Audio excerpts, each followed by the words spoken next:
गर्भाशयाच्या मुखाच्या कर्करोगाचा इलाज किंवा ट्रीटमेंट. तर हा जो कॅन्सर आहे हा जर का फर्स्ट किंवा सेकंड स्टेजमध्ये आपल्याला पकडण्यात आला तर ह्याचा इलाज आपल्याला खूप लवकर निर्णय घेऊन लवकरात लवकर काही मोठ्या शस्त्रक्रिया करून करण्यात आला पाहिजे. त्यासोबतच किमोथेरपी, रेडिओथेरपी देऊन पेशंटचा जीव वाचवता येऊ शकतो. मग त्याच्यामध्ये 5 इयर सर्वायवल रेट सेकंड स्टेजमध्ये 60% असतो, तसंच फर्स्ट स्टेजमध्ये 90% देखील असतो.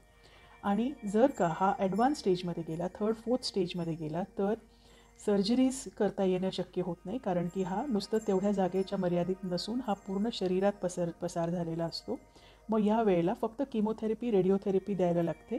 आणि या 3rd आणि 4th स्टेजमध्ये 5 इयर सर्वायवल रेट जो आहे तो 3rd स्टेजमध्ये 30% आणि 4th स्टेजमध्ये 15% इतका आपल्याला मिळू शकतो.